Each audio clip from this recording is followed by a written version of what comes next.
was hesitant to release this deck profile so close to the banlist season because the banlist is going to come around somewhere in between June 1st and the future. But, you know, with online tournaments making up the majority of all of our events and not having to worry about local playing, I thought there's no drawback to uploading a deck profile so close to the banlist season because you don't have to worry about buying these cards to play competitively. And a lot of these cards in this deck profile are, you know, vulnerable to being hit on the ban list because a lot of it is Helka Firebricks driven. However, that's not the main concern because when the ban list does come and does hit some parts of this combo, it's not going to be too much of an issue because you haven't spent the money or wasted the time because you're still familiarizing yourself with the deck and its combos. So this is a more competitive driven deck profile, and I do apologize for not uploading so many deck profiles and I upload mostly combos instead.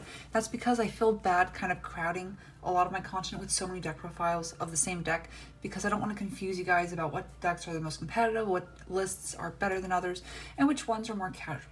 But if you guys do want more deck profiles, maybe like once a week with updates along the way to how I update it for the metagame, just let me know and I will try and work towards it.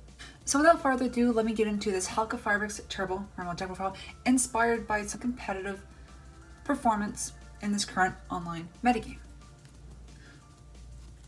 So to start things off, we have 3 super rare Deep Sea Divas. Of course, this card was reprinted in the OTS pack, but the OTS pack, kind of a legend. It's not really permanent, it's not really there available at OTS stores as of yet. We haven't even seen pictures of the Ultimate Abyss Dweller. But anyways, 3 Turbo Pack High Rarity Deep Sea Divas. Of course, this card is our best combo starter for the deck. Now this card is kind of vulnerable to hand traps unless you have a follow-up extender, but this deck has tons of those, so you'll always want to normal summon this even if it gets hand traps because this build is meant to play around several hand traps. So Diva of course starts all of your combos, it's a tuner, and it just makes everything so much better. And the reason why I'm playing Water Helka Firebricks Turbo and not, let's say, Crusadia Helka Firebricks Turbo or even Tinny Helka Firebricks Turbo is because Water has the ability to play Deep Sea Minstrel, which allows us to, of course, look at our opponent's hand and take out a hand trap.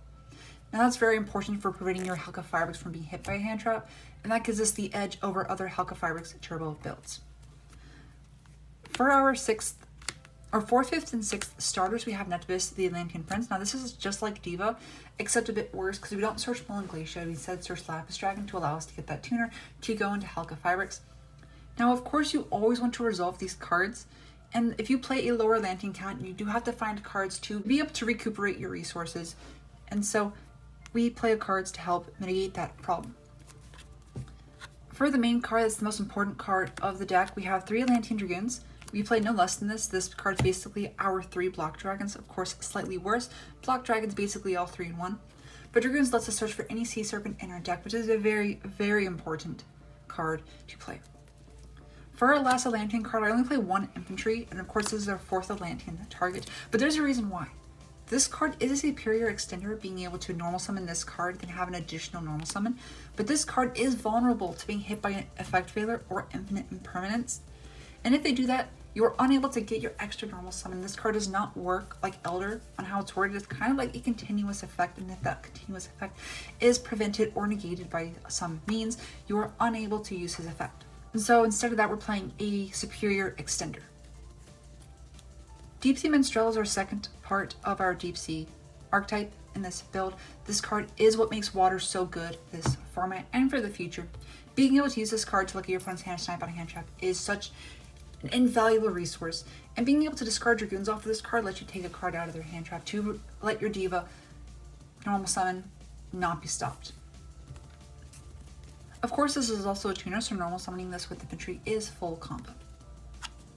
For our other extenders that we want to discard Dragoons off of, we have 3 Teuses. Now this is one of our only Mermails we play. This card is basically there just to discard the Dragoons to use Dragoons' effect to search for Diva. Abyss Teus does not search a tuner, so it's not that useful in this type of build. So we use him pretty much only to discard the Dragoons. For the 1 card we search the 1 Abyss Pike. We don't play Abyss Gun. That's because Abyss Gun does nothing for this type of build, because we don't play Abyss Megalo. Now with a lower water count in this build, Megalo and Teus are almost unanimously worse because you can brick more often with them. But nonetheless, they still provide some really good utility to discard your Dragoons or your infantries to be able to combo off. Now, a pike is there to be able to use as a level 4 extender with your dragoons to do full combo, as well as another level 4 extender. The level 4 extender I chose to play, which I ended up cutting the infantry count down, was Shithana. So I tested this list a few days, almost like a greater half of a week, since, seeing some of the more competitive profiles as recently. And Shithana basically fixes the problem of infantry being hit by a hand trap. That's because Shithana can be special summoned without any using your resources like Teus or Swap Frog or Megalo. This can just be freely dropped onto the field. And it's also level 4, so it can be used to go into Exceeds monsters. And this plus Dragoons is also full combo. So I kind of wish we were playing 6 copies of Dragoons, but if you're playing like 13 starters and only like 6 extenders, you don't want to go too hard on it because you also want to have room for hand traps and other means. And so I thought Shithana, as through testing, fixes a lot of the problems because this is a free special summon. So for example, if you special summon this self and then normal summon a hand trap that's a tuner or your O-Lions, that's still full combo. And that's my reasoning behind 3 Shithana. For our last water monsters, we play 1 Lapis Dragon. That's because Lapis Dragon is full combo with Netibus. And 1 Will Glaciate because this card is a really good card this format, regardless if it leaves the field.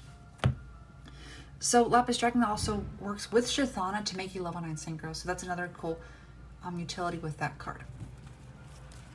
For our tuner targets, I played 2 Mega Phantom Beast O-Lions. That's because if you open one, it kind of stops your combo because it is the hardest brick in the deck. However, still opening multiples with Shithana means you can play Halka Fibrous Turtle and still special summon the second O-Lion from your main deck. Almost justified playing 3 in a more pure Tinny build. Last tuner we play is Deskbot 001. He's part of the Auroradon combo. You could play Jet Synchron, but Deskbot 001 uses the least amount of resources, and it can still be used even if you draw it. For hand traps, 3 Nibiru. 3 Nibiru absolutely destroys Eldlik as well as some other combo decks. However, against Emancipators, if they summon Quakimaru Guardian, you will need an additional hand trap to stop them.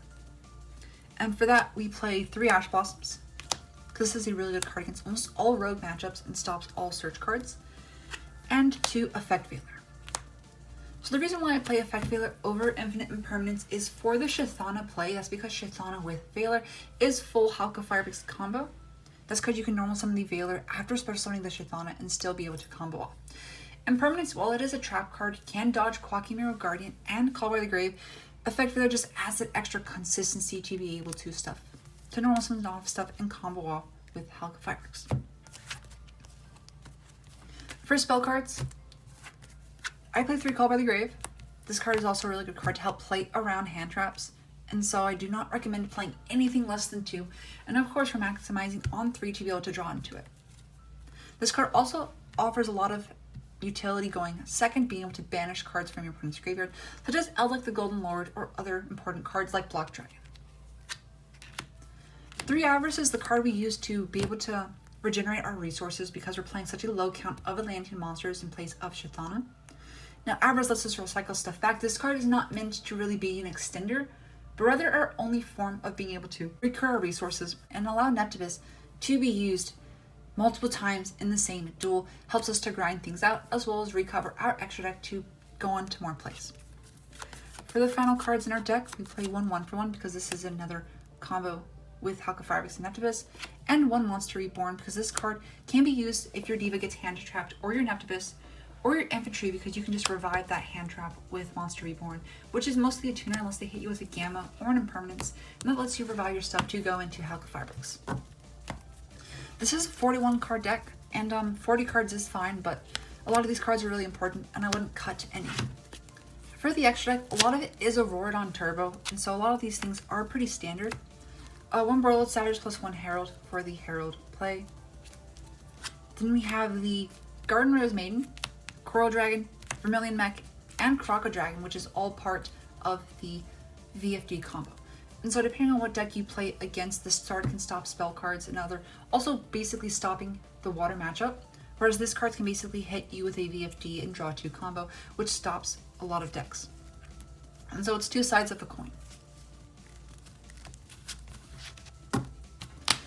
I also failed to mention these cards are amazing for breaking boards. So basically these cards help go into your VFD while also destroying your opponent's board. For the Exceed monsters, we played, of course, one VFD, but I chose to take it a step farther and fully make use of Shathana plus Dragoons, and that's why I chose to play the Bahamut Shark plus the Totally Awesome, because this lets you have a spell or trap negate when you play your standard VFD combo.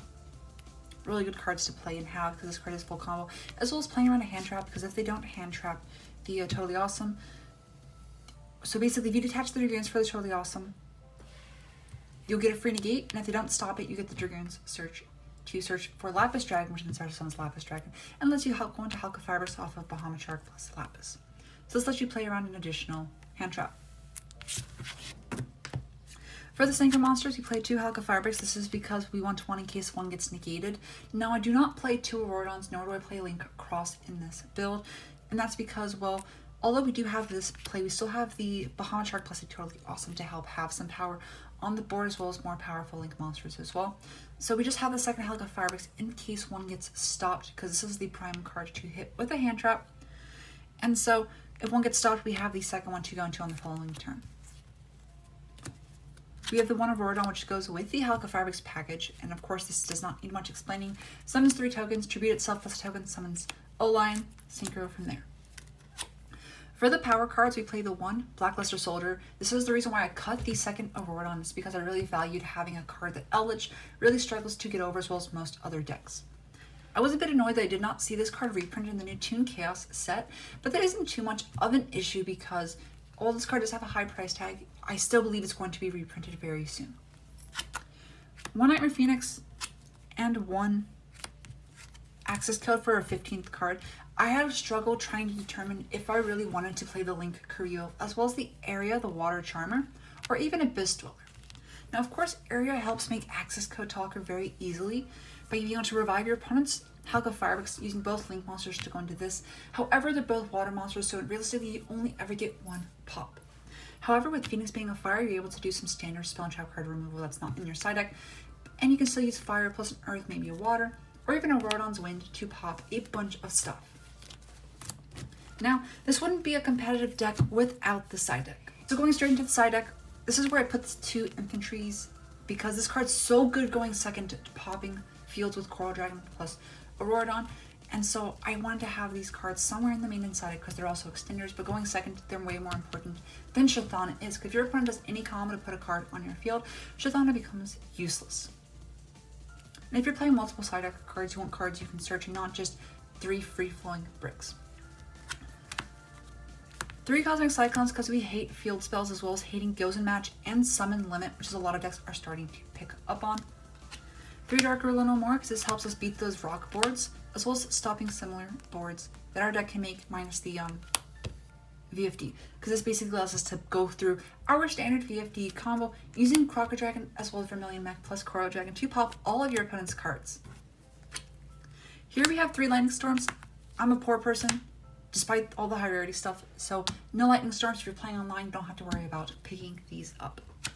1 Red Reboot, because this card basically lets you win against back row decks, VFD, blow up all their stuff. Last cards are 3 Infinite Impermanences. These cards are over the Veilers depending on certain matchups, and if you take out the Shathanas, you will take out the Veilers for the Infinite Impermanences. I hope you guys enjoyed this deck profile. I am sorry I've been putting up less and less consistent Mermail deck profiles as of recently. That's also really because I don't want to overflow the channel with all of those cards.